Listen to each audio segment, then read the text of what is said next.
Hi class, my name is Yara Zapata, and my story is called The Adventures of George, Teamwork.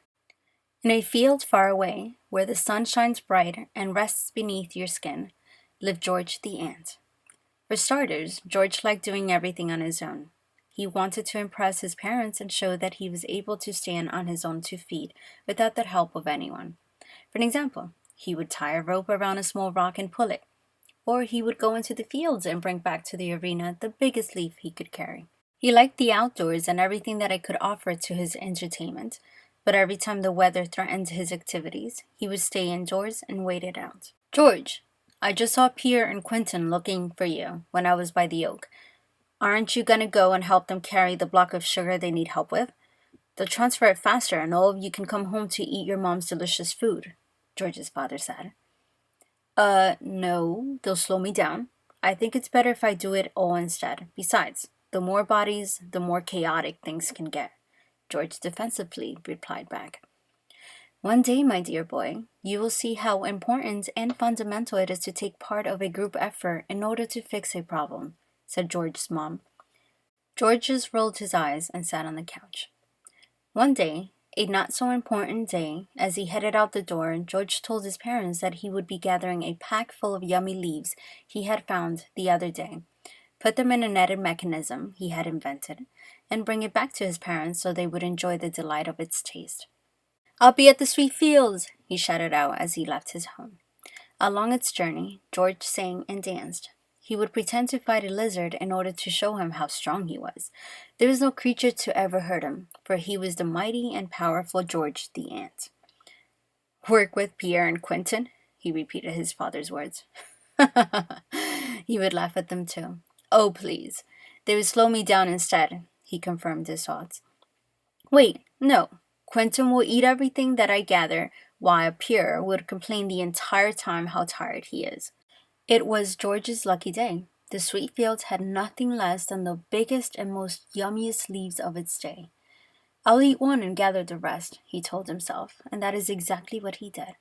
As he gathered the leaves and piled them one on top of the other, he kept telling himself, You see?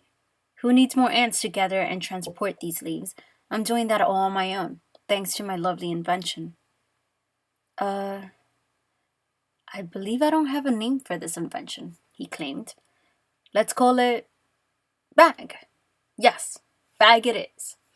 As George gathered the leaves he needed for the day and began to close the bag, he failed to look up at the skies. He had not realized that the sun had been covered by light gray clouds. Out of nowhere, he felt this forceful cold breeze push him out of his path. When he looked up, the clouds were nearly black and there was no sign of sun to protect him. Oh no, he exclaimed. This is not happening, he told himself.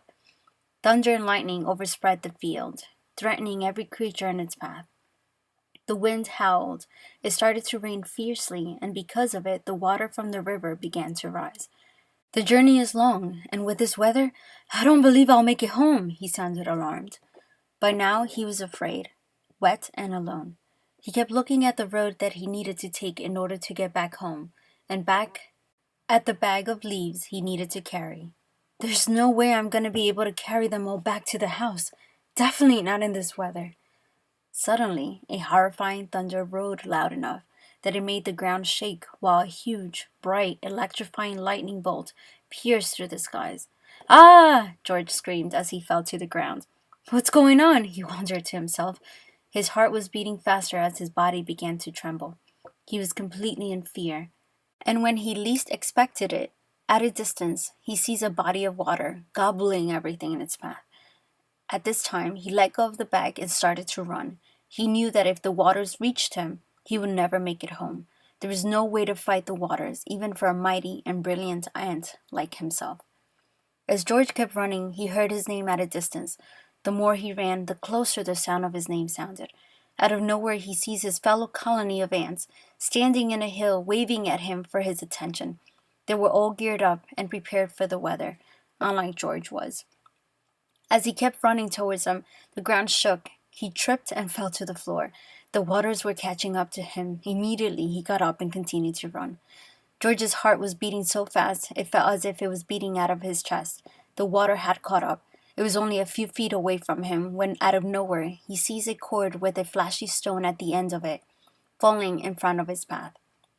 He didn't hesitate. He grabbed it. The cord flung him in the air, and the waters paraded beneath him.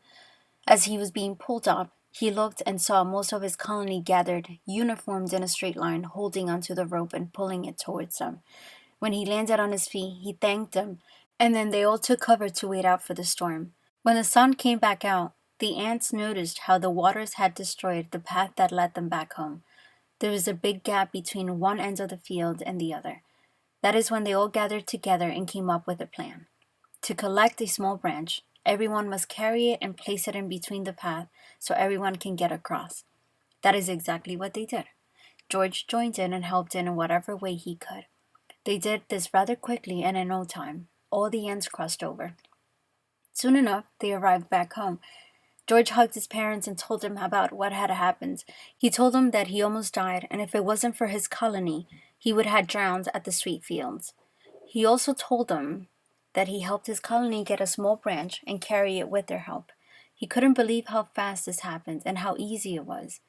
George had realized for the first time the importance of teamwork and how everyone looks out for each other. "I'm glad, son, that you're all right," said the father. "As soon as we saw the clouds in the distance, we immediately warned everyone that you were in that area. Instantly, everyone gathered their gear and headed out to help you."